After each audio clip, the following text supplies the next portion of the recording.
Hello genius boy, आप सब कैसे हो। आप सबको इस सत्यम कंसेप्ट पाठशाला में मस्ट वेलकम है। बच्चों, जैसे आप लोगों को पता है कि मैं 7th क्लास का biology chapter by chapter her class में पढ़ा रहा हूँ। पिछले क्लास में आपने रेस्पिरेशन हमने शुरू किया था लेक्चर 1 में। तो उसमें मैंने ब्रीदिंग के पहले आप लोगों को क्लियर किया था जो एरोबिक एनारोबिक कंडीशन जो होता है वो सारा चीज हमने क्लियर किया था। अब हम आपको इस क्लास में पढ़ाएंगे बच्चों ब्रीदिंग। ब्रीदिंग के बारे में हमने आपको डिटेल पढ़ाएंगे कि ब्रीदिंग क्या होता है। नहीं, ब्रीदिंग के बारे में हम पढ़ाएंगे। उस टाइम हमने रेस्पिरेशन के बारे में आपको पूरा अच्छा से बताया था कि कहाँ पे एरोबिक रेस्पिरेशन होता है, कहाँ पे एनारोबिक होता है। हमारे मसल में भी आपने बताए थे कि हमारे मसल में भी जो डिमांड के अनुसार एरोबिक न होकर एनारोबिक कंडीशन हो जाता है, तो फिर से टेम्पोररी के लिए होता है और उसमें लैक्टिक एसिड का फॉर्मेशन होना शुरू हो जाता है, जिससे हमारे मसल जो होता है क्रैम्प्स और पेन होना शुरू हो जाता है। हमने प्रीवियस ईयर में यहाँ तक बताया था। उस क्रैम्प्स को ठीक करने के लिए हम लोगों ने बताया था कि हॉट वाटर से उसका ट्रीटमेंट करेंगे तो फिर से हमारा जो ब्लड का जो सर्कुलेशन होता है वह चालू हो जाता है।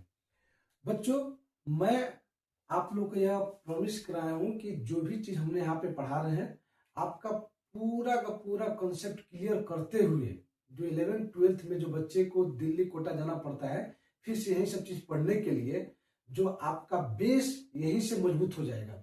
जब बेस आपका पूरा टर्मिनोलॉजी क्लियर हो जाएगा तो वहां पे थोड़ा सा और डीपली तो 11th-12th तक हम यहीं पे करा देंगे आपको। इसमें कहीं जाने की जरूरत नहीं है। जैसे जैसे मेरा चैप्टर कंप्लीट होगा बच्चों, मैं उस तरह अपने क्वेश्चन लेवल पे फिर हम आऊंगा कि आपको क्वेश्चन कैसे बताया जाए, क्वेश्चन कैसे समझ में आए। तो बच्चों, हम अब आपको पढ़ाने जा रहे हैं कि ब्रीदिंग। अब हम आपको पढ़ाने जा रहे हैं, एक टॉपिक लिखिएगा ब्रीदिंग।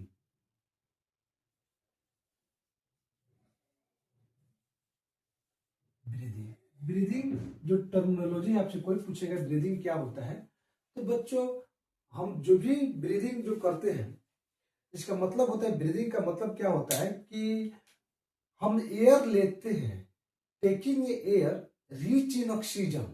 हम जो भी एयर लेते हैं हमारे चारों ओर क्या है, एयर है। इस एयर में ऑक्सीजन की मात्रा कुछ ज्यादा लेते हैं और giving out rich in carbon dioxide. जो भी अंदर से हम एयर को बाहर फेंकते हैं, बाहर निकालते हैं, उसमें क्या कौन सा एयर का मात्रा ज्यादा होता है, कार्बन डाइऑक्साइड का मात्रा ज्यादा होता है बच्चों। तो taking air inside the body, जिसमें क्या हो, ऑक्सीजन की मात्रा ज्यादा हो, और गिविंग आउट द एयर, जिसमें क्या हो, कार्बन डाइऑक्साइड की मात्रा ज्यादा हो, with help of respiratory organ. इसकी मदद से हम एयर को लेते हैं और एयर को बाहर फेंकते हैं। किसी की मदद से फेंक करते हैं, रेस्पिरेटरी ऑर्गन की मदद से करते हैं। उसी को हम बच्चों हम कहते हैं ब्रीदिंग। ब्रीदिंग का मतलब होता है यहाँ पे बच्चों टेकिंग एयर जो रिच इन ऑक्सीजन, नहीं प्लस कर देंगे giving out air rich in carbon dioxide.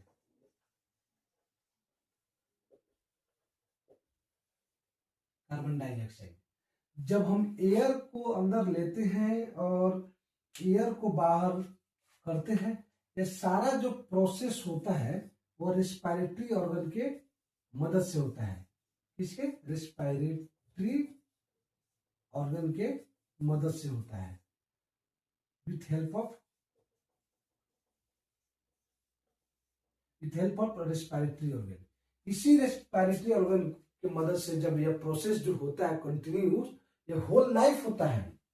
क्या होता है, continuous in whole life, continuous in whole life, पूरे लाइफ में कुछ पल के लिए भी बंद नहीं होगा। जहां बंद हुआ वहां बच्चों आप भी बंद हो जाओगे, हम भी बंद हो जाएंगे, सारी दुनिया बंद हो जाएगी।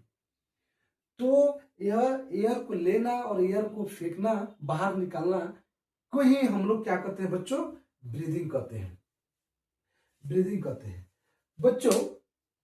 अब हम लोग ब्रीदिंग, आपको कोई भी पूछेगा ये ब्रीदिंग क्या होता है, ये ब्रीदिंग आपने ये समझ गए ब्रीदिंग जो होता है। अब हम लोगों को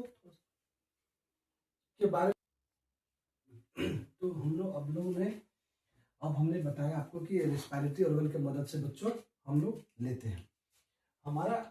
अब बच्चों रेस्पिरेटरी ऑर्गन से हम लोग क्या करते हैं, लेते हैं। अब तब जब हम लेते हैं टेकिंग एयर लेते हैं कहाँ, inside our body, taking air ना इनसाइड आवर बॉडी, यहाँ पे हम लिखते हैं इनसाइड आवर बॉडी। बच्चों जब एयर हम लोग लेते हैं इनसाइड, बच्चों एक टर्मिनोलॉजी देते हैं हम लोग, इनहाइलेशन इसको हम लोग कहते हैं बच्चों, इसको हम लोग कहते हैं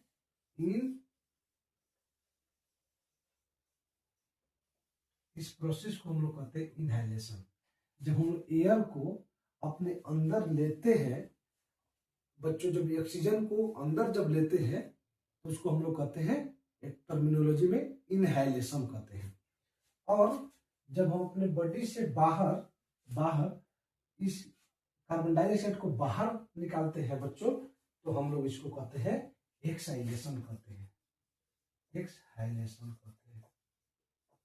ये दो टर्मिनोलॉजी आपने क्लियर कर लिया होगा, इनहाइलेशन और एक्सहाइलेशन। इनहाइलेशन कहते हैं बच्चों जब एयर को अपने शरीर के अंदर ले जाते हैं, उस प्रोसेस को इनहाइलेशन कहते हैं।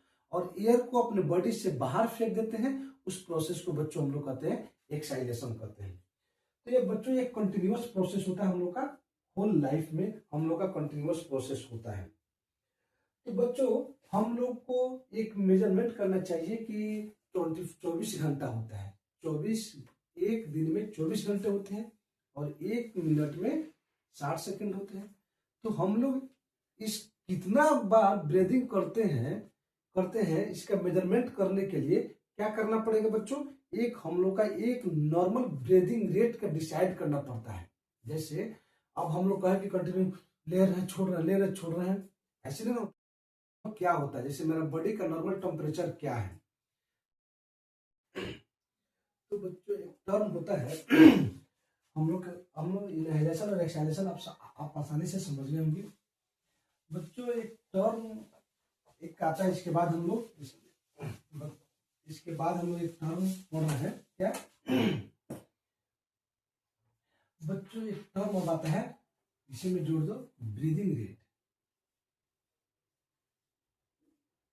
क्या आता है, ब्रीदिंग रेट। बच्चों ब्रीदिंग रेट जो होता है कि number of times a person क्या करता है, ब्रीथ करता है, कितना टाइम, कितने बार एक मिनट में हमने कितने बार ब्रीदिंग कर रहे हैं, इसी को ब्रीदिंग रेट कहते हैं। रेट का मतलब समझिएगा आप कि हमने एक मिनट में, जैसे किसी भी नॉर्मल, कैसे हमने एक मेजरमेंट किए कि नॉर्मल आदमी जिसको कोई डिजॉर्डर नहीं है, कोई एबनॉर्मलिटी उसमें शो नहीं कर रहा है बच्चों, तो एक मिनट में उसने कितने बार ब्रीदिंग ले रहा है, ब्रीदिंग कर रहा है, एक काउंट होता है, उसी काउंट को हम लोग ब्रीदिंग रेट कहते हैं बच्चों। जब ब्रीदिंग रेट हमारा एक पैमाने पे हम होता है, जैसे क्या होता है, नॉर्मल ब्रीदिंग रेट जो होता है बच्चों, नॉर्मल जो ब्रीदिंग रेट होता है, नॉर्मल जो ब्रीदिंग रेट होता है वह 15 से 18 होता है। मतलब हम लोग एक एडल्ट एज में, इसमें एडल्ट एज में हम लोग 15 से 18 बार एक मिनट में हम लोग सांस को लेते हैं और छोड़ते हैं। यानी कहने का क्या मतलब हुआ कि अगर कि कहने का मतलब हुआ कि ब्रीदिंग रेट का मतलब हुआ कि ब्रीदिंग रेट का मतलब हुआ इनहाइलेशन प्लस एक्सहाइलेशन।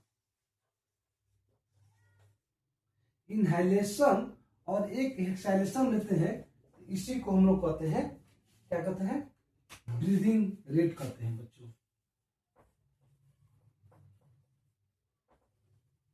ब्रीदिंग रेट कहते हैं। अब आपने समझ गए होंगे कि कोई भी टर्म ब्रीदिंग रेट क्या होता है। तो एक बार इनहेलेशन और एक्सहाइलेशन जैसे हमने लिया, वो दोनों को कि नहीं केवल इनहेलेशन लिए तो ब्रीदिंग रेट, ऐसा नहीं। हमने एक बार सांस लिया, फिर सांस कंप्लीट रूप से हमने बाहर की तरफ एक्सपेल किया, तो दोनों को मिलाकर ब्रीदिंग रेट डिसाइड होता है। तो अगर 15 से 18 हमने बताया कि यह ब्रीदिंग रेट होता है एडल्ट एज में, किसमें, एडल्ट में। लेकिन इन्फेंट्स में, जो इन्फेंट्स होते हैं वो 30 to 60 भी हो सकते हैं। जो इन्फेंट्स होते हैं, जो बच्चे होते हैं, उनमें यह रेट हो सकता है। तो बच्चों आखिर ब्रीदिंग रेट भी हमारा इफेक्ट होता होगा। जब भी अगर ब्रीदिंग रेट अगर 18 से क्या हो, ज्यादा बढ़ गया, और 18 से मोर होने लगे, तो हम लोग कहते हैं कि यह हाइपर वेंटिलेशन, हम लोग क्या कहते हैं बच्चों, उसको हम लोग एक टर्म देते हैं, हाइपर वेंटिलेशन कहते हैं, वेंटिलेशन कहते हैं। अगर 15 से लेस हो, क्या हो, लेस हो, तो इसको हम लोग कहते हैं ब्रैडीपेनिया कहते हैं। यानी हमारा यह बच्चों बीमारी शुरू हो जाता है। क्यों? क्योंकि हमारा ब्रीदिंग क्या करता है बच्चों, हमारे फूड से ब्रेकडाउन कर उससे एनर्जी रिलीज कराता है। जब क्या हो बच्चों कि अगर हमारा ब्रीदिंग रेट गड़बड़ हो गया क्या, तो हमारा डाइजेशन क्या हो जाएगा, खराब हो जाएगा बच्चों। तो अब ब्रीदिंग रेट कब मेजर करते हैं, जब हम मेरी रेस्ट कंडीशन में हम रहे, मेरे बॉडी पूरा रेस्ट कंडीशन में रहे, तब हम ब्रीदिंग रेट को एग्जैक्ट मेजर कर सकेंगे। तब बताएंगे रेस्ट कंडीशन में जब ब्रीदिंग रेट को मेजर करेंगे, अगर 18 से ऊपर चला गया तो हम लोग कहेंगे हाइपर वेंटिलेशन हो गया, उसका क्या होगा, डाइजेशन ठीक से नहीं होगा, उसको एनर्जी ठीक से नहीं मिलेगी, डिफरेंट तरह के उसको डिजीज होना शुरू हो जाएगा, क्योंकि खाना ही नहीं मिलेगा सेल को, सेल क्या हो जाएगा, डाई होना शुरू हो जाएगा बच्चों। अगर कम हो गया फिर भी डिसऑर्डर हो गया। तो 1 मिनट में जितने बार हमने इनहाइलेशन एक्सहाइलेशन करते हैं उसी को हम लोग ब्रीदिंग रेट करते हैं। और जब हमारा ब्रीदिंग रेट 18 से ज्यादा हो जाए और 15 से कम हो जाए, 18 से ज्यादा हो जाए इसको हाइपर वेंटिलेशन को बीमारी कहते हैं, और 15 से कम हो जाए तो इसको हम लोग ब्रैडीपेनिया कहते हैं। अगर बच्चों क्या होता है कि जब हम अगर हमारा ब्रीदिंग रेट हो जाएगा, अगर हम स्लीपिंग कंडीशन में है, हम वॉकिंग कंडीशन में है ना, हम क्या कर रहे हैं, एक्सरसाइज कर रहे हैं, तो उस टाइम में हमारा ब्रीदिंग रेट नहीं मेजर कर सकते हैं, क्योंकि उस टाइम में हमारे क्या होता है, हमको ऑक्सीजन लेने की ज्यादा जरूरत, डिमांड हमारे पड़ जाता है। तो डिमांड ज्यादा पड़ जाएगा तो काफी ज्यादा हमारा ब्रीदिंग रेट बढ़ जाएगा। फिर अगर हमने एकदम स्लीपिंग कंडीशन में, वीक कंडीशन में है, एकदम पूरा लेजी कंडीशन में है, तो हमारा ब्रीदिंग रेट भी उसमें अलग हो जाएगा। तो ब्रीदिंग रेट जो होता है यह वेरी करता है condition to condition, situation to situation, किस सिचुएशन में आप हैं, इससे आपका ब्रीदिंग रेट क्या होता है, वेरी करता है बच्चों। तो यह 2 टर्मिनोलॉजी आपने समझ गए कि ब्रीदिंग रेट में क्या होते हैं। अब हम बच्चों बताएंगे आपको नेक्स्ट प्रोसेस हमें बताएंगे ब्रीदिंग रेट के बाद कि हम लोग अब वुमेन्स में कैसे हम लोग सांस लेते हैं, हाउ डू वी ब्रीथिंग। अब हम लोग कैसे, हाउ डू वी ब्रीथिंग, हम लोग सांस कैसे लेते हैं। अब यह हम लोग यहाँ पे हम लोग आएंगे कि अब हम लोग सांस कैसे लेते हैं। बच्चों हमने आपको जो डायरेक्शन पढ़ा रहे थे, एक हमने एक फिगर बनाया था, एक वैश्य फिगर, जो हम लोग का था फूड पाइप था। आपको एक बार हम एक अपना रेस्पिरेटरी ऑर्गन का डायग्राम ड्रॉ कर कोशिश करते हैं, डायग्राम ड्रॉ करने के लिए।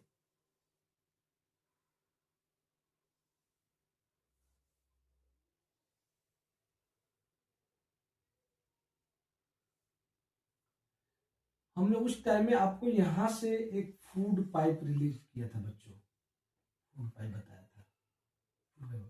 अब यहाँ पे इस पोर्शन को अब हमने यहां से या चेस्ट पे होते हुए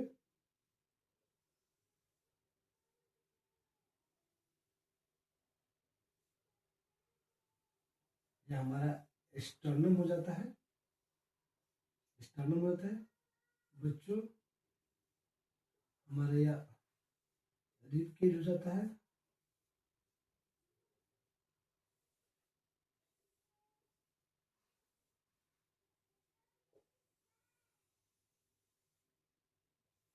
क्या होता है, रिब केज हो जाता है बच्चों, ये हमारा फ्लोटिंग बोन हो जाता है लास्ट में जो बैक, और इसी के बीच में हमारा क्या होता है, यहां से जैसे हमने सांस को लिया तो बच्चों हमारा ये जो पाइप होता है ना, यहाँ पे क्या होता है, जैसे हम लोग ने फूड मटेरियल्स को खाते थे तो यहाँ पे एक ग्लोटिस है, यहाँ पे एक भाल्व होता था।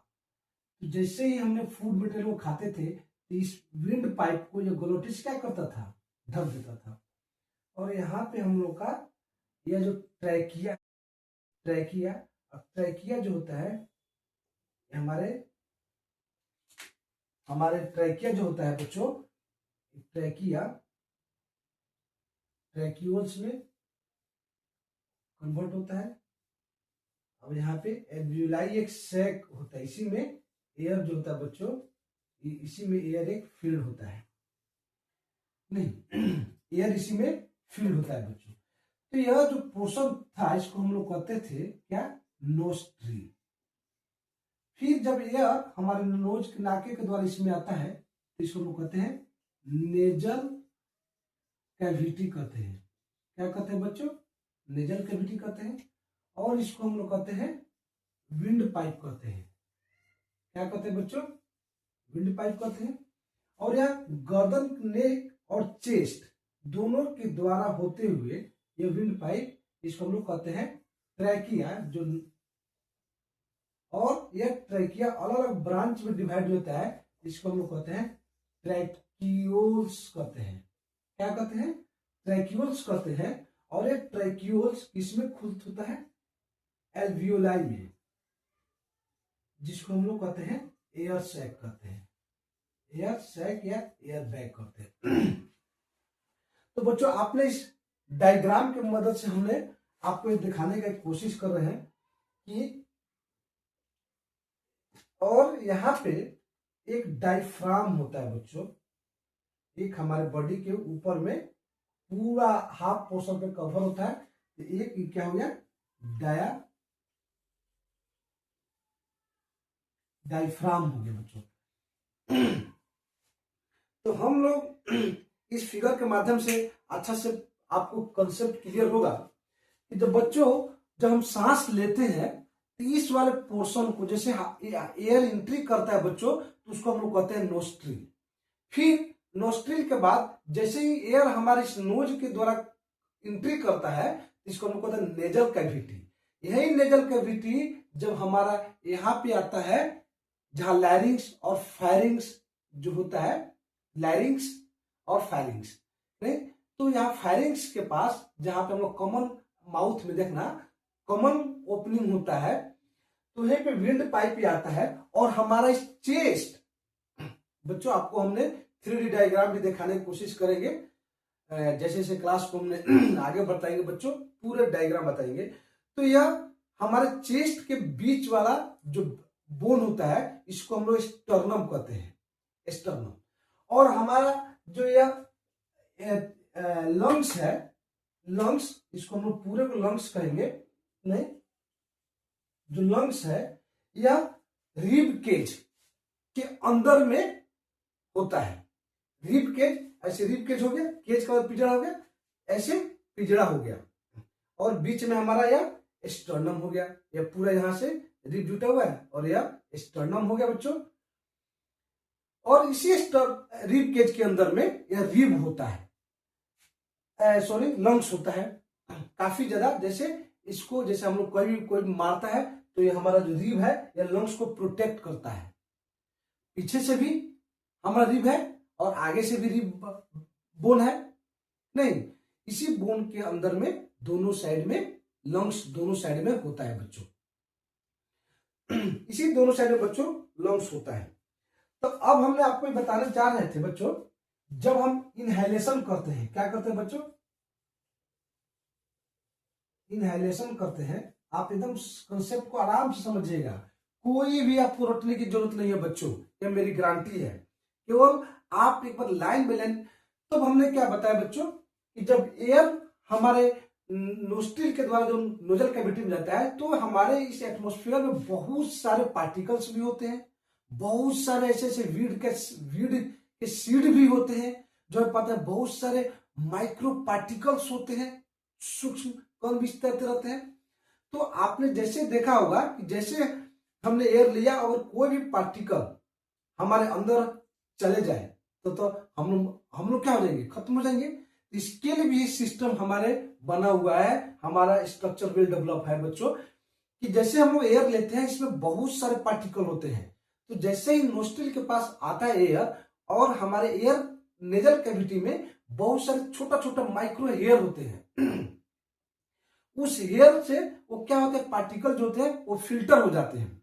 जब पार्टिकल हो जाते हैं, अगर ठंडा ज्यादा है, ठंडा हवा हम ले रहे हैं, तो हमारी नेजल कैविटी में वो हार्मोनल ग्लैंड है, वह कि इसको क्या करेगा, हमारे बॉडी के टेम्परेचर के बराबर उस हवा को टेम्परेचर करेगा, एयर को करेगा, तब जाकर हमारे अंदर को लेगा। अगर गर्म है तो इसको ठंडा करेगा, जहां तक संभव मिनिमाइज हो जाए। मिनिमाइजेशन करने के बाद ही बच्चों उसको क्या करेगा, अपने अंदर लेगा।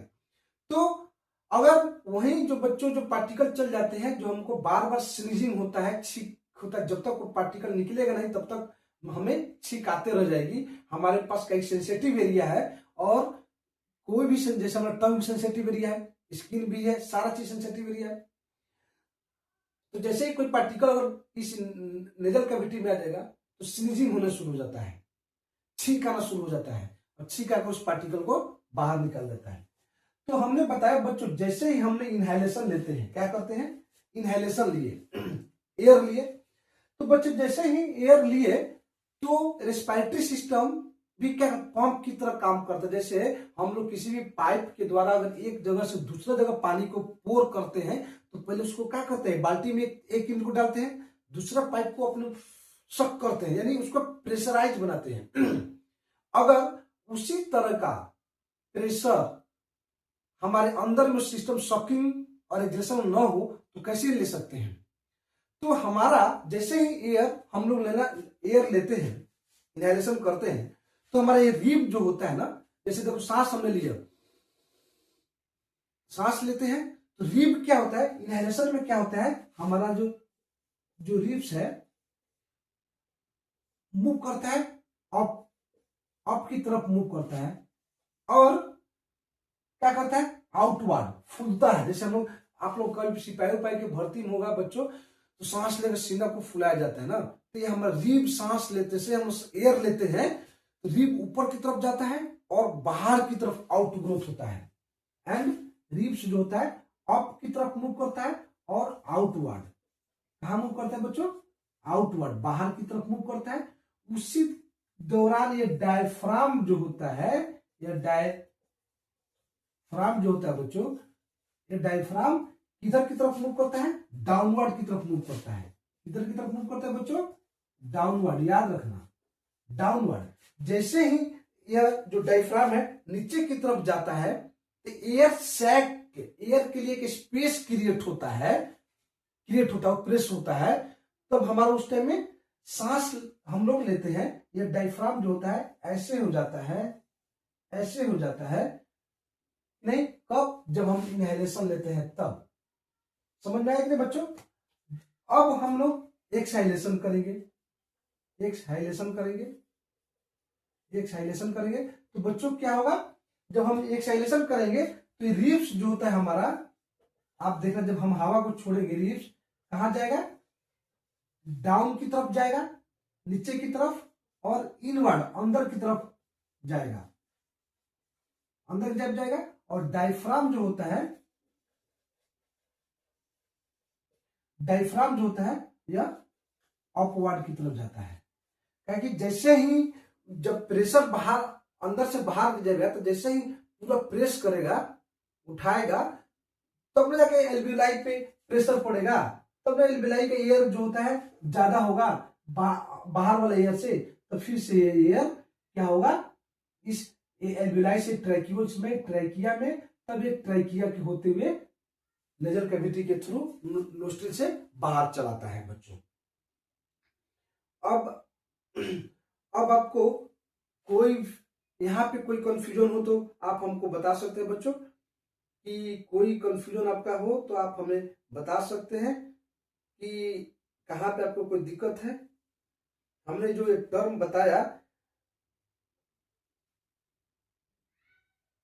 क्या है, आप समझ सकते हैं बच्चों कि इनहेलेशन, एक्सहेलेशन कितना आसानी तरीके से हमने बताया बच्चों, इसमें कोई भी त्रुटि नहीं है, आप आसानी तरीके से इसे समझे होंगे, यह मेरा पूरा विश्वास है।